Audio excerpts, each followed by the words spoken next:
Israel ಸೇಡಿನ ಆಟಕ್ಕೆ ಬೆಚ್ಚಿದ ಜಗತ್ತು. ಗಾಜಾದಲ್ಲಿ ನಡೆಯುತ್ತಾ ಘೋರ ದುರಂತ. ಕೈಕೊಟ್ಟ ಅಮೆರಿಕ, ಬೇಡ ಅಂತ ಇದೆ ಭಾರತ. ರಫಾ ರಣರಂಗದಲ್ಲಿ ಅಳಿವು ಉಳುವಿನ ಹೋರಾಟ. ನಮಸ್ಕಾರ ಸ್ನೇಹಿತರೆ, mastmaga.comಗೆ ಸ್ವಾಗತ. ನಾನು ಅಮರ್ ಪ್ರಸಾದ್. ಕಳೆದ 7-8 ತಿಂಗಳಿಂದ ನಡೀತಾ ಇರೋ ಇಸ್ರೇಲ್ ಹಮಸ್ ಸಂಘರ್ಷದಲ್ಲಿ ಈಗ ದೊಡ್ಡ ಬೆಳವಣಿಗೆಯಾಗ್ತಾ ಇದೆ. ಬೇಡ ಬೇಡ ಅಂತ ಇಡೀ ಜಗತ್ತು ಹೇಳ್ತಾ ಇದ್ರು. ಇಸ್ರೇಲ್ ರಫಾ ಮೇಲೆ ಆಕ್ರಮಣ ಮಾಡಿದೆ. ಅಕ್ಷರಶಃ ಕೋಲಾಹಲ. ಖುದ್ದು ಅಮೆರಿಕ ಹೇಳಿದ್ರು ಕೇಳದೆ ಇಸ್ರೇಲ್ ಮುಂದುವರಿತಾ ಇದೆ. ಆ ಕಡೆ ಈಜಿಪ್ಟ್ ಮತ್ತು ಇಸ್ರೇಲ್ ನಡುವೆ ಯುದ್ಧದ ಕಾರ್ಮೋಡ ಕೂಡ ಸೃಷ್ಟಿಯಾಗ್ತಾ ಇದೆ. ಹಾಗಿದ್ರೆ ಇಸ್ರೇಲ್ ಹಮಸ್ ಕದನದಲ್ಲಿ ಏನಾಗ್ತಾ ಇದೆ? ಜಗತ್ತೆಲ್ಲ ವಿರುದ್ಧ ನಿಂತ್ಕೊಂಡ್ರು ಇಸ್ರೇಲ್ ರಫಾ ಬಿಡ್ತಿಲ್ಲ ಯಾಕೆ? ತುಂಡು ಜಾಗದ ಮೇಲೆ ಬಲಿಷ್ಠ ಇಸ್ರೇಲ್ಗೆ ಇಷ್ಟೊಂದು ದ್ವೇಷನ, ಮೋಹನ ಏನಿದು ಮತ್ತು ಯಾಕೆ? ಇಸ್ರೇಲ್ನ ಈ ರಫಾ ಕೆಲಸಕ್ಕೆ ಈಜಿಪ್ಟ್ ಥರಥರ ಅಂತ ನಡುತ್ತಿರೋದು ಯಾಕೆ? ಬನ್ನಿ ಎಲ್ಲವನ್ನ ಕ್ವಿಕ್ ಆಗಿ ನೋಡ್ತಾ ಹೋಗೋಣ. ಸ್ನೇಹಿತರೆ, ಅಕ್ಟೋಬರ್ 7, 2023 ಇಸ್ರೇಲ್ ಕಂಡು ಕೇಳರಿಯದ ರೀತಿಯಲ್ಲಿ ಉಗ್ರ ದಾಳಿಗೆ ತುತ್ತಾಯಿತು. ಹಮಸ್ ನಡೆಸಿದ ಈ ಉಗ್ರ ದಾಳಿಯಲ್ಲಿ ಕನಿಷ್ಠ 1200 ಇಸ್ರೇಲಿಗರು ಪ್ರಾಣ ಬಿಟ್ರು. ಮನೆಗೆಲ್ಲ ನುಗ್ಗಿ ನಿಂತವ್ರ ಮೇಲೆ, ಕೂತವ್ರ ಮೇಲೆ ಮನುಷ್ಯತ್ವ ಅನ್ನೋದು ಸತ್ತೋಯ್ತು ಅನ್ನೋ ತರ ಹಮಸ್ ಉಗ್ರ ದಾಳಿಯನ್ನ ಮಾಡ್ತು. ಕ್ರೌರ್ಯ ಮೆರೆಯಿತು, ಅತ್ಯಾಚಾರಗಳಾದವು, ಅಪಹರಣಗಳಾದವು. ಕೆಲವೇ ಗಂಟೆಗಳಲ್ಲಿ ಇಸ್ರೇಲ್ ನೆಲ ರಕ್ತಪಾತಕ್ಕೆ ಸಾಕ್ಷಿಯಾಯಿತು. ಇಸ್ರೇಲ್ನಲ್ಲಿ ಏನಾಗ್ತಿದೆ ಅಂತ ನೋಡುವಷ್ಟರ ಹೊತ್ತಿಗೆ ಇದರ ಬೆನ್ನಲ್ಲೇ ಇಸ್ರೇಲ್ ಪ್ರತಿದಾಳಿಯ ಮಾತನಾಡ್ತು, ಯುದ್ಧವನ್ನ ಕೂಡ ಆರಂಭ ಮಾಡ್ತು. ಅದು ಆರಂಭ ಆಗಿ ಈಗ ಭರ್ತಿ 8 ತಿಂಗಳು ಕಳೀತಾ ಇದೆ. ಹಮಸ್ ಆರ್ಭಟ 2 ದಿನಕ್ಕೆ ಸೀಮಿತ ಆಗಿತ್ತು. ಅದರ ಶಕ್ತಿ ಅಲ್ಲಿಗೆ ಖಾಲಿ ಆಗ್ತಾ ಬಂತು. ಆದರೆ ಇಸ್ರೇಲ್ ರಣಾರ್ಭಟವನ್ನ ಇನ್ನೂ ಕಂಟಿನ್ಯೂ ಮಾಡಿದೆ, ಕ್ರಶ್ ಮಾಡ್ತಾ ಇದೆ. ಸಾಕಷ್ಟು ಮಾತುಕತೆಗಳು, ಸಾಕಷ್ಟು ಸಂಧಾನಗಳು ಎಲ್ಲ ಆದರೂ ಕೂಡ ಯಾವುದು ಫಲ ಕೊಡ್ತಾ ಇಲ್ಲ. ಇದುವರೆಗೂ 35,000 ಜನ ಪ್ರಾಣವನ್ನ ಕಳ್ಕೊಂಡಿದ್ದಾರೆ. 79,000 ಮಂದಿ ಗಾಯಗೊಂಡಿದ್ದಾರೆ. 10,000 ಜನ ಎಲ್ಲಿ ಹೋಗಿದ್ದಾರೆ, ಏನಾಗಿದ್ದಾರೆ ಅನ್ನೋ ಲೆಕ್ಕನೇ ಇಲ್ಲ. ಅಷ್ಟು ಭೀಕರವಾಗಿ ಈ ಯುದ್ಧ ಸಾಗ್ತಾ ಇದೆ.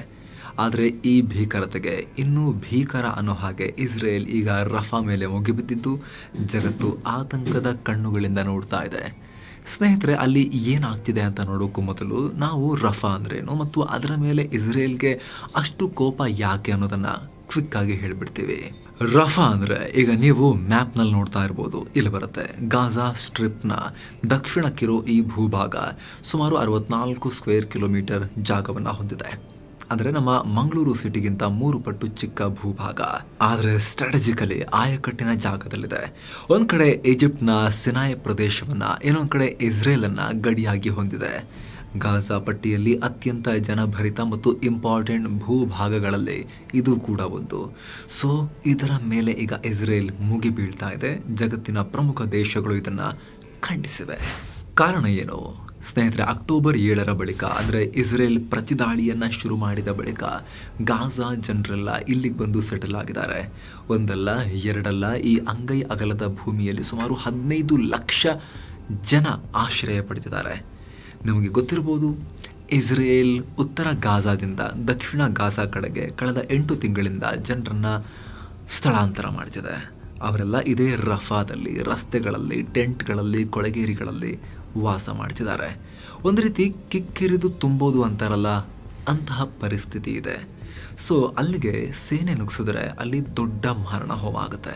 ಹೀಗಾಗಿ ಸ್ವಲ್ಪ ತಡೀರಿ ಅಂತ ಬೇರೆ ರಾಷ್ಟ್ರಗಳು ಇಸ್ರೇಲ್ಗೆ ಹೇಳ್ತಿದ್ದಾರೆ. ಅಷ್ಟೇ ಅಲ್ಲ, ಇಸ್ರೇಲ್ ರಫಾ ದಾಳಿಗೆ ಸಂಬಂಧಪಟ್ಟಂತೆ ಯಾವುದೇ ಪ್ಲಾನ್ ಕೂಡ ಮಾಡ್ಕೊಂಡಿಲ್ಲ. ಆದರೂ ಬೃಹತ್ ಸೇನೆಯನ್ನು ಮಾತ್ರ ಮೂವ್ ಮಾಡ್ತಾನೆ ಇದ್ದಾರೆ.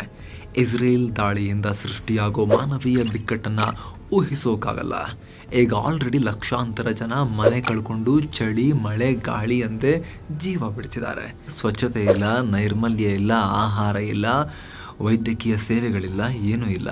ಮಕ್ಕಳು, ವೃದ್ಧರು, ಮಹಿಳೆಯರು, ಪ್ರತಿಯೊಬ್ಬ ಮನುಷ್ಯರಲ್ಲಿ ಸಮಸ್ಯೆಯನ್ನು ಫೇಸ್ ಮಾಡ್ತಿದ್ದಾರೆ. ಸೊ ನೀವು ಅದನ್ನು, ರಫಾವನ್ನು ಯುದ್ಧ ಭೂಮಿಯನ್ನಾಗಿ ಮಾಡಿದ್ರೆ ವಿಶ್ವ ಸಮುದಾಯ ಪ್ಯಾಲೆಸ್ತೇನಿಗಳಿಗೆ ಕೊಡ್ತಿರೋ ಸಹಾಯ ನಿಂತು ಹೋಗುತ್ತೆ. ವಾರ್ಫೀಲ್ಡ್ನಲ್ಲಿ ಸೈನಿಕರಿಗಿಂತ ಹೆಚ್ಚಾಗಿ ನಾಗರಿಕರ ಪ್ರಾಣಹಾನಿಯಾಗತ್ತೆ ಅನ್ನೋದು ಕೆಲ ದೇಶಗಳ ವಾದ. ಇದು ಎಷ್ಟರ ಮಟ್ಟಿಗೆ ಸೀರಿಯಸ್ ಆಗಿದೆ ಅಂದರೆ ಖುದ್ದು ಅಮೆರಿಕ, ಇಸ್ರೇಲ್ನ ಗಾಡ್ ಫಾದರ್ ಅಮೆರಿಕ, ಈ ವಿಚಾರದಲ್ಲಿ ಇಸ್ರೇಲ್ಗೆ ಸಮಾಧಾನ, ದಂಡ, ಭೇದ ಎಲ್ಲವನ್ನ ಬಳಸಿ ಗದರಿಸಿ ಸುಮ್ಮನಾಗಿಸೋ ಪ್ರಯತ್ನ ಮಾಡ್ತಾ ಇದೆ. ಆದರೆ ಇಸ್ರೇಲ್ ಕೇಳ್ತಾ ಇಲ್ಲ. ಯಾವುದೇ ಕಾರಣಕ್ಕೂ ರಫಾ ಮೇಲೆ ದಾಳಿ ಮಾಡಲೇಬಾರ್ದು, ನೀವು ದಾಳಿ ಮಾಡಿದ್ರೆ ನಾವು ನಿಮಗೆ ಶಸ್ತ್ರಾಸ್ತ್ರನೇ ಕೊಡಲ್ಲ ಅಂತ ಕೂಡ ಅಮೆರಿಕ ಬೆದರಿಕೆ ಹಾಕಿದೆ. ನೀವು ಹಿಂದೆ ಸರಿಲೇಬೇಕು, ಈ ವಿಚಾರದಲ್ಲಿ ಕಾಂಪ್ರಮೈಸ್ ಮಾಡ್ಕೊಳ್ಳೋಕೆ ಸಾಧ್ಯ ಇಲ್ಲ ಅಂತ ಮೇಲ್ನೋಟಕ್ಕಾದರೂ ಕೂಡ ಬೈಡೆನ್ ಸರ್ಕಾರ ಹೇಳ್ತಾ ಇದೆ. ಆದರೆ ಇಸ್ರೇಲ್ ಡೋಂಟ್ ಕೇರ್ ಅಂತ ಬೈಡೆನ್ಗೇನೆ ಬಾಯಿ ಬಂದಂಗೆ ಬೈತಾ ಇದೆ. ಸ್ನೇಹಿತರೆ, ಅಮೆರಿಕಾಗೆ ಯಾಕೆ ಇಸ್ರೇಲ್ ತುಂಬ ಸಪೋರ್ಟ್ ಮಾಡುತ್ತೆ ಅನ್ನೋದ್ರ ಬಗ್ಗೆ ನಿಮಗೆ ಇನ್ನಷ್ಟು ಕ್ಲಾರಿಟಿ ಬೇಕು ಅಂದರೆ ಈ ವಿಡಿಯೋ ಎಂಡಲ್ಲಿ ನಾವು ಒಂದು ವಿಡಿಯೋದ ಲಿಂಕನ್ನು ಸ್ಕ್ರೀನ್ ಮೇಲೆ ತೋರಿಸ್ತೀವಿ. ಅದರಲ್ಲಿ ನಾವು ಡೀಟೇಲ್ ಆಗಿ ಎಕ್ಸ್ಪ್ಲೇನ್ ಮಾಡಿದ್ದೀವಿ. ನೀವು ಕ್ಲಿಕ್ ಮಾಡೋ ಮೂಲಕ ಆ ವಿಡಿಯೋ ನೋಡ್ಬೋದು. ಈ ವಿಡಿಯೋ ಎಂಡ್ನಲ್ಲಿ ಬರುತ್ತೆ ಸ್ಕ್ರೀನ್ ಮೇಲೆ. ಈಗ ನಾವು ಈ ವರದಿಯಲ್ಲಿ ಮುಂದುವರಿಯೋಣ. ಸ್ನೇಹಿತರೆ, ಮತ್ತೊಂದು ಕಡೆ ಸೌದಿ ಅರೇಬಿಯಾ ಕೂಡ ಇಸ್ರೇಲ್ ರಫಾ ದಾಳಿ ಭಯಾನಕ ಅಂತ ಕರೆದಿದೆ. ಸೌತ್ ಆಫ್ರಿಕಾ ಅಂತೂ ಇಸ್ರೇಲ್ ವಿರುದ್ಧ ಅಂತಾರಾಷ್ಟ್ರೀಯ ನ್ಯಾಯಾಲಯದ ಮೊರೆ ಹೋಗಿ ಪ್ರತಿಭಟನೆ ಶುರು ಮಾಡಿದೆ. ನಿಮಗಿಲ್ಲಿ ಈ ಸೌತ್ ಆಫ್ರಿಕಾ ಹೆಸರು ಕೇಳಿ ಆಶ್ಚರ್ಯ ಆಗಿರ್ಬೋದು. ಜೋರ್ಡನ್ನಂತಹ ಮುಸ್ಲಿಂ ದೇಶಗಳೇ ಸೈಲೆಂಟ್ ಇದ್ದಾರೆ, ಇವ್ರು ಯಾಕೆ ಕೋರ್ಟಿಗೆ ಹತ್ತಿದ್ದಾರೆ ಅಂತ ನಿಮ್ಗೆ ಆಶ್ಚರ್ಯ ಆಗ್ಬೋದು. ಅದಕ್ಕೆ ಸಾಕಷ್ಟು ಕಾರಣ ಇದೆ. ಅವ್ರು ಹೇಳ್ಕೊಳ್ತಿರೋದೇನೆಂದರೆ, ನಮ್ಮದು ಹುಟ್ಟು ದಬ್ಬಾಳಿಕೆಯಿಂದ ಬೆಂದು ಹೋಗಿರೋ ದೇಶ. ಬ್ರಿಟಿಷರ ದಾಳಿ, ಜನಾಂಗೀಯ ತಾರತಮ್ಯ ಎಲ್ಲವನ್ನ ಕಂಡು ಬೆಂದು ಬೆಳೆದವರು ನಾವು. ಸೊ ಜಗತ್ತಿನ ಯಾವುದೇ ಮೂಲೆಯಲ್ಲಿ ಅನ್ಯಾಯ ಆದರೂ ಕೂಡ ನಮಗೆ ಸಹಿಸೋಕ್ಕಾಗಲ್ಲ. ಹೀಗಾಗಿ ಇಸ್ರೇಲ್ ವಿರುದ್ಧ ಕ್ರಮ ತಗೊಳ್ಳಿ ಅನ್ನೋ ಮಾತನ್ನು ಸೌತ್ ಆಫ್ರಿಕಾ ಆಡ್ತಾ ಇದೆ. ಅಷ್ಟೇ ಅಲ್ಲ, ಈ ಸೌತ್ ಆಫ್ರಿಕಾದ ಈ ಪ್ರಯತ್ನದ ಹಿಂದೆ ಸ್ವಾರ್ಥ ಕೂಡ ಇದೆ ಅನ್ನೋ ಮಾತಿದೆ. ಆಫ್ರಿಕಾದಲ್ಲಿ ದೊಡ್ಡಣ್ಣನಾಗೋಕೆ ಈಜಿಪ್ಟ್ ಮತ್ತು ಸೌತ್ ಆಫ್ರಿಕಾ ನಡುವೆ ಕೋಲ್ಡ್ ವಾರ್ ಇದೆ. ಮುಸ್ಲಿಂ ದೇಶಗಳ ಪರವಾಗಿ ಗಟ್ಟಿಯಾಗಿ ತಾನು ಮಾತನಾಡಿದ್ರೆ ಆಫ್ರಿಕಾದ ಮುಸ್ಲಿಂ ದೇಶಗಳ ಕಣ್ಣಲ್ಲಿ ತಾನು ಹೀರೋ ಆಗ್ಬೋದು, ಈಜಿಪ್ಟನ್ನು ಬದಿಗೆ ಸರಿಸಿ ಅನ್ನೋ ಲೆಕ್ಕಾಚಾರದಲ್ಲಿ ಸೌತ್ ಆಫ್ರಿಕಾ ಇದೆ ಅನ್ನೋ ಲೆಕ್ಕಾಚಾರನೂ ಇದೆ. ಏನೋ ಒಟ್ನಲ್ಲಿ ಅವರೀಗ ರಫಾ ದಾಳಿಗೆ ಖಂಡನೆ ವ್ಯಕ್ತಪಡಿಸಿರೋದು, ಜೋರಾಗಿ ವರ್ಲ್ಡ್ ಕೋರ್ಟ್ ತನಕ ಹೋಗಿ ಫೈಟ್ ಮಾಡ್ತಿರೋದು ನಿಜ. ಹಾಗೆ ನಿಕರಾಗುವಾ, ರಷ್ಯಾ, ಯುರೋಪಿನ ಕೆಲವೊಂದಷ್ಟು ದೇಶಗಳಲ್ಲೂ ಕೂಡ ಈ ದಾಳಿ ಬಗ್ಗೆ ವ್ಯಾಪಕ ವಿರೋಧ ವ್ಯಕ್ತ ಆಗ್ತಾ ಇದೆ. ಅಮೆರಿಕದ ಕ್ಯಾಂಪಸ್ಗಳಂತೂ ರಣರಂಗ ಆಗಿ ಹೋಗಿದೆ, ಯೂನಿವರ್ಸಿಟಿ ಕ್ಯಾಂಪಸ್ಗಳು. ಬಿಡಿ, ಭಾರತ ಕೂಡ, ಖುದ್ದು ಭಾರತ ಇಸ್ರೇಲ್ನ ದಾಳಿಗೆ ಬುದ್ಧಿವಾದ ಹೇಳಿದೆ. ಇಸ್ರೇಲ್ ಮಾನವೀಯ ವಿಚಾರಗಳಿಗೆ ಗಮನ ಕೊಡಬೇಕು. ಯಾವುದೇ ದೇಶ ತನ್ನ ಮೇಲೆ ದಾಳಿ ಆಗಿದ್ದಕ್ಕೆ ಪ್ರತಿದಾಳಿ ಮಾಡ್ತಾ ಇದೆ ಅಂದರೆ ಅದನ್ನು ಇಷ್ಟ ಬಂದಷ್ಟು ಸಮಯ ಮಾಡ್ತಾನೆ ಹೋಗೋದು ಅಲ್ಲ. ಇಂಟರ್ನ್ಯಾಷನಲ್ ಲಾ ಅಂತ ಇದೆ, ಅದನ್ನು ಪಾಲಿಸಬೇಕು ಅಂತ ವಿದೇಶಾಂಗ ಸಚಿವ ಎಸ್ ಜೈಶಂಕರ್ ಕಡ್ಡಿ ತುಂಡು ಮಾಡ್ದಂಗೆ ಇಸ್ರೇಲ್ಗೆ ಬುದ್ಧಿವಾದ ಹೇಳಿದ್ದಾರೆ.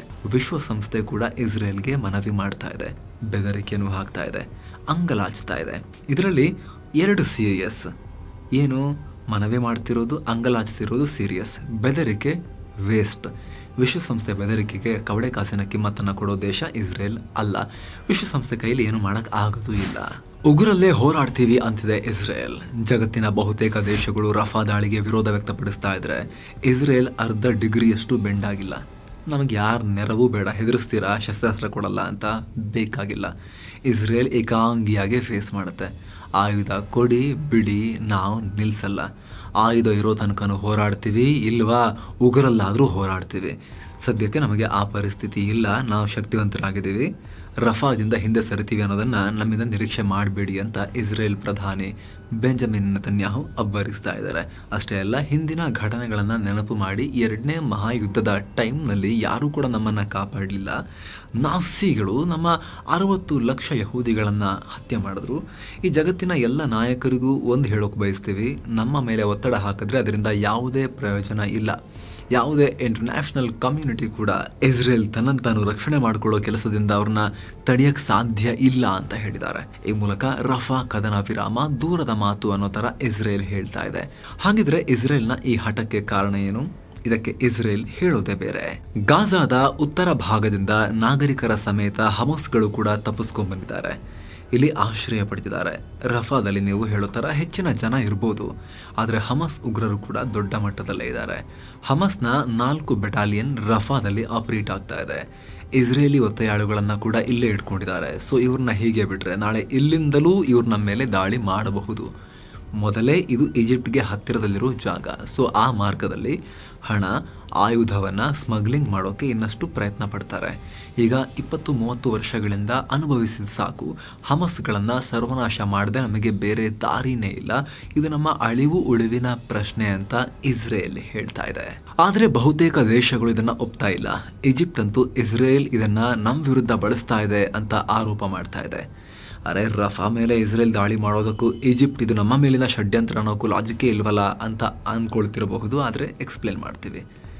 ಇಸ್ರೇಲ್ ಮತ್ತು ಈಜಿಪ್ಟ್ ನಡುವೆ ಅಂಥ ದ್ವೇಷ ಏನಿಲ್ಲ ಸದ್ಯಕ್ಕೆ. LCC ಅಧ್ಯಕ್ಷರಾದ ಮೇಲಂತೂ ಹಮಸ್ಗಳಿಗೆ ಈಜಿಪ್ಟ್ನಿಂದ ಬರ್ತಾ ಇದ್ದ ಸಹಾಯ ನಿಂತು ಹೋಗಿದೆ. ಯಾಕಂದರೆ LCC ಅಮೆರಿಕದ ಬಹಳ ಖಾಸ ಶಿಷ್ಯ, ಫ್ರೆಂಡು. ಇಸ್ರೇಲ್ ಅಮೆರಿಕಕ್ಕೆ ಫ್ರೆಂಡು, ಆ ಲೆಕ್ಕಾಚಾರ. ಇಷ್ಟೆಲ್ಲ ಇದ್ರೂ ಇಸ್ರೇಲ್ ಮೇಲೆ ಈಜಿಪ್ಟ್ ಇಂಥ ಆರೋಪ ಮಾಡೋಕ್ಕೆ ಕಾರಣ ಏನು ಅಂದರೆ, ಈಜಿಪ್ಟ್ ಕೊಡ್ತಿರೋ ಕಾರಣ ಏನು ಗೊತ್ತಾ? ಸಿನಾಯಿ ಸ್ಥಳಾಂತರ. ಏನದು ಅಂದರೆ, ನಿಮಗೆ ನೆನಪಿರ್ಬೋದು, ಈ ಹಿಂದೆ ಇಸ್ರೇಲ್ ಗಾಜಾ ಮೇಲೆ ದಾಳಿ ಮಾಡಿದ ಟೈಮ್ನಲ್ಲಿ ಕಾನ್ಸೆಪ್ಟ್ ಪೇಪರ್ ಅನ್ನೋ ವಿಚಾರ ಜೋರಾಗಿ ಸದ್ದು ಮಾಡಿತ್ತು. ಇಸ್ರೇಲ್ ಸೀಕ್ರೆಟ್ ಆಗಿ ಗಾಜಾ ಜನರನ್ನು ಈಜಿಪ್ಟ್ನ ಸಿನೈ ಜಾಗಕ್ಕೆ ತಳ್ಳಕ್ಕೆ ಪ್ಲಾನ್ ಮಾಡ್ಕೊಂಡಿದೆ, ಆಮೇಲೆ ಜಾಗ ತಾನು ಇಟ್ಕೊಳ್ಳೋಕೆ ಪ್ಲಾನ್ ಮಾಡಿದೆ ಅನ್ನೋ ಲೆಕ್ಕಾಚಾರ. ಸಿನೈ ಅಂದರೆ ನೀವು ಈಗ ಮ್ಯಾಪ್ನಲ್ಲಿ ನೋಡ್ತಾ ಇದ್ದೀರಾ, ಈಜಿಪ್ಟ್ನ ಪಕ್ಕದಲ್ಲೇ ಇದೆ. ಗಾಜಾ ಜನರನ್ನ ಉತ್ತರ ಗಾಜಾದಿಂದ ದಕ್ಷಿಣಕ್ಕೆ ಅಟ್ಟೋದು, ಆಮೇಲೆ ಅಲ್ಲೂ ಅವ್ರನ್ನ ಈಜಿಪ್ಟಿಗೆ ತಳ್ಳಿಬಿಡೋದು ಲೆಕ್ಕಾಚಾರ. ಆಮೇಲೆ ಲ್ಯಾಂಡನ್ನು ತಾನು ಇಟ್ಕೊಳ್ಳೋದು ಇಸ್ರೇಲ್ನ ಪ್ಲಾನ್ ಇರಬಹುದು ಅನ್ನೋದು. ಇದನ್ನು ಇಸ್ರೇಲ್ ಅಲ್ಲಗಳೆದಿದೆ. ಆದರೆ ಅವರ ಆ್ಯಕ್ಷನ್ಸ್ ಇದೆಯಲ್ಲ, ಅವರ ನಡೆ ಇದೆಯಲ್ಲ, ಇದುವರೆಗೂ ಈ ಕಾನ್ಸೆಪ್ಟ್ ಪೇಪರ್ನ ಪ್ರಕಾರನೇ ನಡ್ಕೊಂಡು ಬರ್ತಾ ಇದೆ. ಹೀಗಾಗಿ ಇಲ್ಲಿ ರಫಾ ಮೇಲೆ ದಾಳಿ ಮಾಡಿದ್ರೆ 15 ಲಕ್ಷ ಜನ ಖಂಡಿತ ಅಲ್ಲಿರೋಕ್ಕಾಗಲ್ಲ. ಅವರು ಗಡಿಯನ್ನು ದಾಟಿ ಮೌಂಟ್ ಸಿನಾಯ್ಗೆ ಪಲಾಯನ ಮಾಡ್ತಾರೆ. ಅವರು ಅಲ್ಲಿಗೆ ಬಂದರೆ ಮ್ಯಾನೇಜ್ ಮಾಡೋದು ಕಷ್ಟ. ಮೊದಲೇ ಮುಸ್ಲಿಂ ಬ್ರದರ್ಹುಡ್ನಿಂದ ಸಾಕಷ್ಟು ಸಮಸ್ಯೆಗೆ ಒಳಗಾಗಿರೋ ರಾಷ್ಟ್ರ ಈಜಿಪ್ಟ್. ಹೀಗಾಗಿ ಹಮಸ್ಗಳನ್ನು ಒಳಗೆ ಬಿಟ್ಕೊಂಡ್ರೆ ಅನಾಹುತ ಆಗುತ್ತೆ.